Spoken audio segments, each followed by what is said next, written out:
Hello.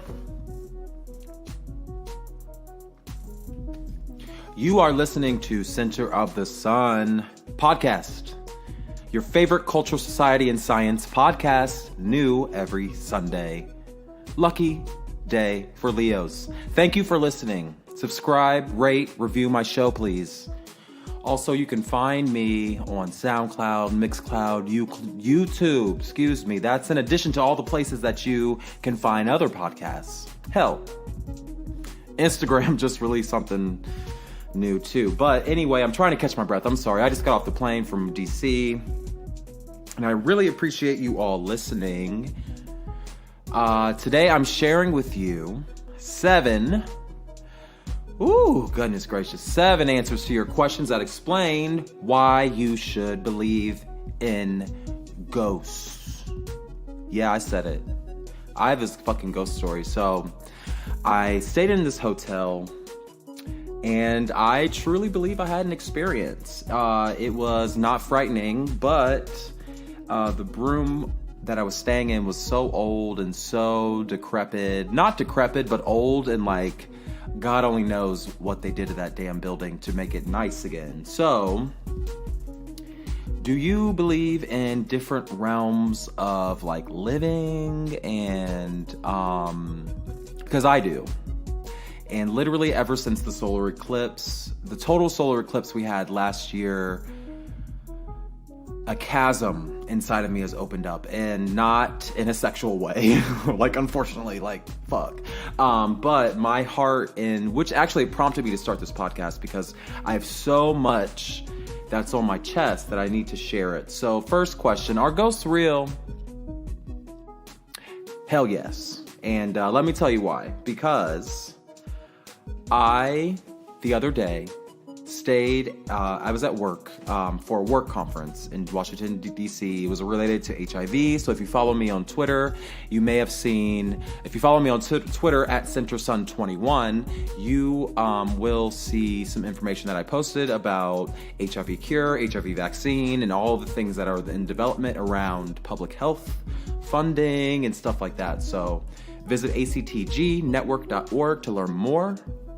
And but outside of the work part, there was also, I was in DC, so I had to sleep, I had to eat, and all that kind of stuff. Oh my God, everything is so fucking expensive in DC, but I cannot wait to move there. All of the men are handsome. Jesus. All of them are handsome. And most of them have their life together, which is hard to say for a lot of places. Do you have your life together? Well, you better get it together, because life, I am changed after my ghost experience in this damn, I can't even explain it, hotel. Gosh, I'm still flustered, I'm sorry. So I've been telling this story over and over again to people, especially my staff, because I don't know if I was asleep. I honestly don't think I was asleep. I was laying there in my bed, and I heard a voice say my name twice in my head. I'm going ahead and drink a beer right now because I need it. But anyway, are ghosts real? Yes, because I believe they are. I'm telling you they are, because I had an experience just the other day that has been confirmation of my feelings. Because I've always been kind of scared of ghosts. I'm the kind of person that I can't watch Ghostbusters, I can't watch Ghost Hunters, I can't watch anything that remotely implies that ghosts are real, because I know in my heart of hearts that once you open yourself up to new thoughts and new realms of thinking, also which prompted this podcast, why? You tend to start recognizing things that you did not before. So I was laying in this hotel bed. I just had 3 shots of tequila, so you never know. But 3 shots is my limit. I know my limit. So I know I wasn't wasted. So upon going to sleep that night, I heard my name called 12 times, Lord, 2 times. And that was just the start of it. Throughout that night, I felt like I was being shaken awake every 14 seconds. by something. And yes, I was sharing my room with a coworker, but he was knocked out, or so I thought, because he was actually awake, because I was up in the middle of the fucking night fighting a ghost because, don't laugh at me right now, please, but because every 14 seconds I was being shaken awake. The first 2 times, I literally thought I was dreaming. And I didn't think anything of it. But when the 3rd time happened, the 3rd, 4th, 5th, 6th, 7th time of being shaken awake by somebody, and it actually started getting worse, I didn't know what to do. So, what can ghosts do to you is the second question. I believe a ghost interacted with me in the physical realm in that room. And when I think back, I actually remember seeing a figure in the room, but I didn't want to acknowledge it because I was terrified at the moment. At that particular moment, I was terrified. And imagine someone, you laying on your side and someone kind of shaking your shoulder with their hand, doing that 3 times, and the 3rd time is the most, is the heaviest one, and that's when I started realizing what was going on. And right now I'm getting chills because I know it was fucking real. Like, that's how I know stuff is real, because I have a dopamine release in my brain and it sends chills through my body. So what did I do? Well, first of all, and that's not one of the questions, that's a question 2A. What can ghosts do to you and what can you do to them? That's a good question. Number 2. I feel like I interacted with a ghost in this physical realm. And I can't explain it. It was the oddest feeling ever because I was half asleep. But I began to shift my position in the bed because what I wasn't going to do is be scared. That was not going to happen. So I started shifting my position in the bed. It kept getting worse. I was kicking, I was punching, I was kicking because I thought somebody was touching me, prior to realizing that it may have been some sort of manifestation of a ghost or a spirit. I grew up in church. It's possible that spirits exist, and also it's possible that for every good thing in the world, there is an equal and opposite bad thing also in the world. Now, I actually hate that notion because it warrants suffering and pain. It justifies suffering and pain, which I don't feel like I should ever have to experience, but I do anyway. But I just want to take this message is brought to you by Miller High Life. No, it's not, but that's what I'm drinking. So this message is in tangent. God, in tandem, brought to you by Miller High Life. They didn't pay for anything. Maybe they will. But last year in the solar eclipse, so let me kind of give you some context. So last year, we had a solar total eclipse across the country. Some people saw total, some people saw partial. Mine was almost total. Mine was partial, but it was damn near the same. It was like a sliver was not covered. So we didn't go to total darkness because we're not that far. But I felt extremely insignificant. And I remember writing a song, The Eclipse Drips Through My Eyes, Rips and Drips Onto You Like an Acid Trip or something. I made some sort of song because I couldn't explain my feelings. And then the song goes on that I wrote after the solar eclipse last fall. Today I witnessed the example of the universe that proves to me that I've been set free. And what prompted these lyrics was the fact that on the History Channel, Ancient Aliens, and all these kind of shows, we talk about our perspective of space. And one of the biggest things that has always intrigued me is that we can't reproduce or see a duplicate of our universe.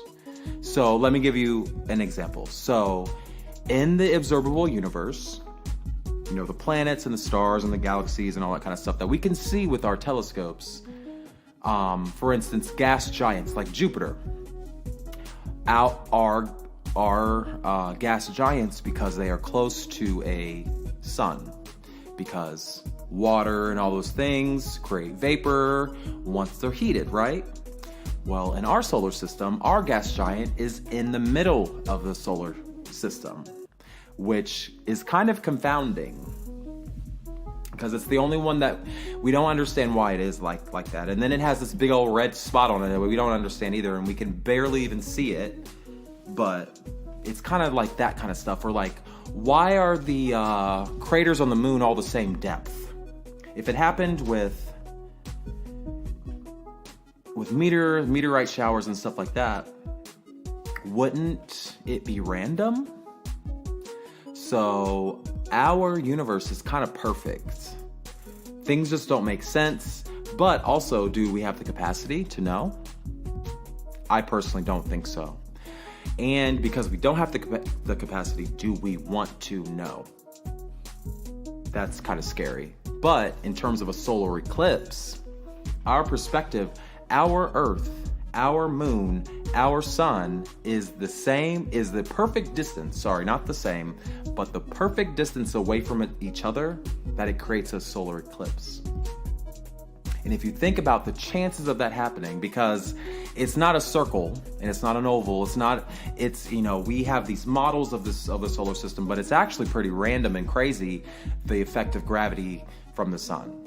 So the fact that we can observe from our perspective a solar eclipse that totally eclipses the sun perfectly, like it's not overlapping, it's not, whatever, it's like proportionately perfect. That amalgamation of impossible factors proves to me that I've been set free. So, my chorus is impossible things that happen in me, the ridiculous things, and then it goes on to a solar eclipse over you, bitch, because of course I'm going to throw the bitch in there. But question number 3, what's Ghost's weaknesses? And I think the biggest thing is that we are the physical beings. So my voice, as I've been telling you in these podcasts, your voice, your actions, your thoughts carry weight. They carry a frequency. Everything has a frequency. And by having a physical body and a non-physical part of your body, you actually probably have more tools to your disposal. So what I did was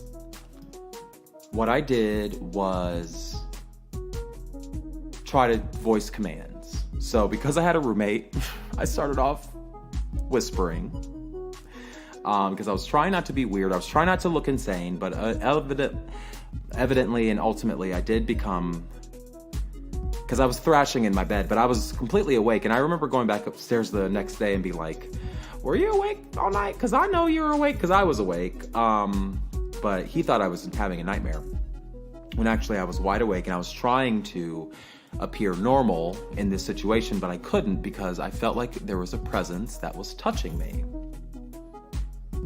And so I think that's the ghost's weakness, is that it's only a shimmer, it's only a fleeting moment. It was so odd, but I felt something shake me awake multiple times and then fucking play with me, and the voice I heard at the beginning, I'm pretty sure was a high-pitched voice. I can't place it because I can't remember it, because at the time I was half asleep, but I don't think it was my inner voice. I really don't, because our own inner voices have a shimmer to it. It's like our own version of our reality, and it looks a certain way to you, and you know it's yours, but I don't know. It was so weird. But I'm not Christian, but it almost prompted me to start throwing some Christian prayers in the mix, because woo! Wow. Yeah, I believe I was visited by a ghost in this hotel in Washington, D.C. So we live in the physical realm, and there's clearly more than meets the eye. So what ghosts do I have? That was the 4th question. And I feel like I live in a neutral place, and the ghost that I interacted with was probably some other manifestation of some other kind. And because I've been so open and so willing to interact, not voluntarily, but because I've been thinking about it and just opening myself little by little around new topics and around new ways of ideas, I feel like I'm sensing things, my senses are heightened.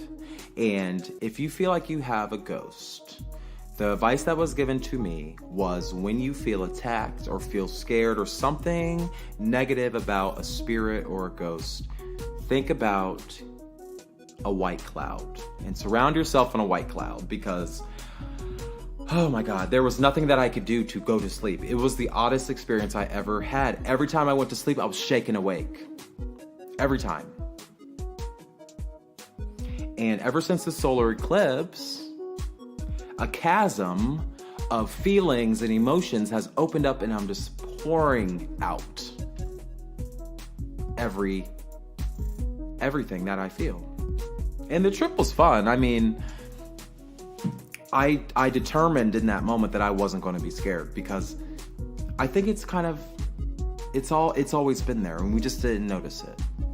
And like, what about when you die? Like, will ghosts haunt me when I die? Will they haunt my bones when I die? Ghosts? I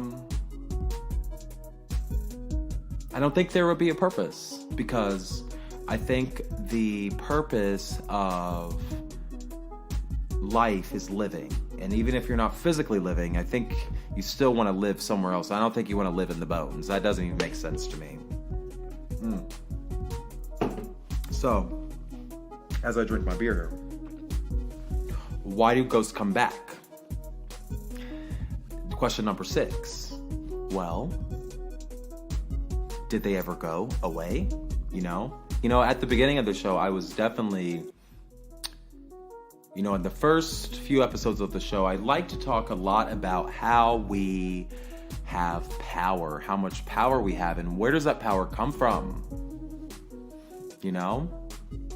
And to think of yourself more as a piece of hardware than a piece of organic matter, which is also hardware. But for this exercise, just imagine yourself, your body, as a computer, whatever shape, size, color, whatever it is.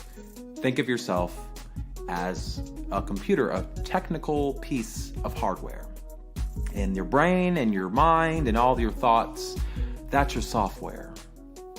Like, the brain is like the CD-ROM upon which your software is downloaded, or from which your consciousness is downloaded. And so you can transfer your consciousness. I don't know. Who says you can't? Because we already know that energy cannot be transmuted or destroyed. Why can't you live in limbo? Or why can't you transfer your consciousness to another realm or being? And what if it gets stuck? Or what if a glitch happens or something? Ones and zeros are not perfect. Even though we love computers and we rely on them heavily, it's not a perfect system. And I think that might be what ghosts are, because we see it on TV, we see all kinds of stuff, and we want to try to explain away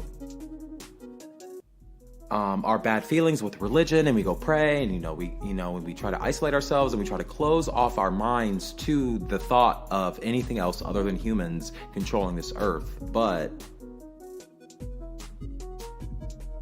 it's possible. So why do ghosts come back? I can't tell you. I think the ghost was a child that I interacted with. When I think back at the first time I was shaken awake, I saw a figure. But I saw a face. It wasn't a figure. It was kind of like a portrait, almost. A white portrait. If I really look at it, I'm getting chills too, because I'm trying to remember what it was. But I'm trying to understand what I experienced. So, I think there was some unfinished business or some glitch in the system that forced that baby to stay or constantly move back and forth from one realm to the other. I don't know. Why do they come back? I don't know. Will they come back to the extent that they need to haunt you? Well, if you're an asshole, I don't know. You might have. Who killed that baby? It probably was a man that looked like me. Honestly. But this is what I did. I was saying, leave me alone. Leave me alone. I thought it was a child, so I'm going to talk to it like a child. Leave me alone. I don't want to talk to you. Let me go to sleep. And when you begin to open yourself up, see, this is why you don't want to know stuff. Don't ask questions you don't want to know the answer to. Shit's scary. And so why do ghosts come back? Is my question. I don't know. And I don't think they ever went anywhere. I think there's something going on that we don't have the capacity to understand. David Eagleman, one of my favorite neuroscientists, he wrote the book Some. He has a something about the afterlife. You know, he has all these different kinds of stories about the afterlife. He's a professor and a scientist, and he actually has this. He has this article in the New Yorker from 2011 called "The Possibillion," and it's that kind of rule of thought that I'm like, yeah, we can't just settle. We can't settle for Christianity. We can't settle for Islam. We can't settle for Judaism, Hinduism, Buddhism, any of those things. We can learn about them. We can increase our knowledge of them, but to say yes or no for something, nah, ain't gonna cut it for me, because then I have an experience like this where it throws everything I know out the window. What about the times when you have to throw everything out the window? So the next night, the next day, I got up and told my story.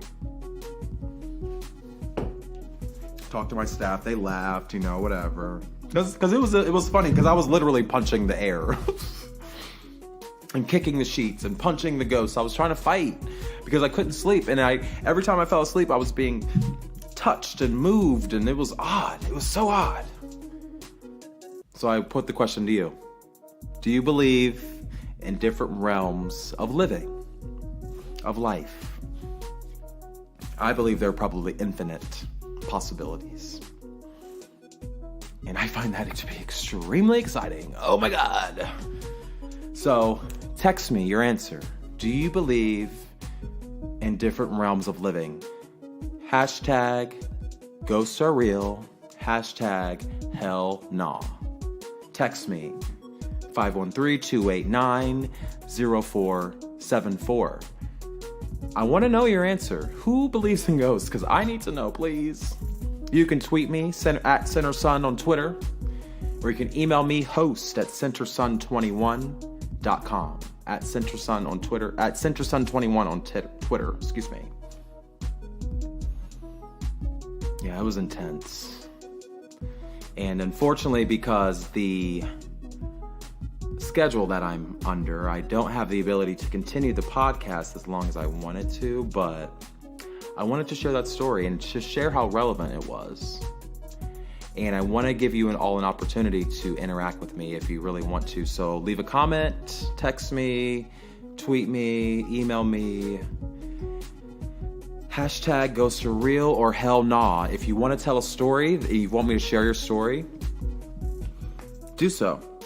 And indicate that, please. Area code 513-289-0474. CenterSun21.com. Email me, host@CenterSun21.com. Also, P.S. My mission is to promote culturally iconic LGBT people of color. This month, I've been into the solar eclipse.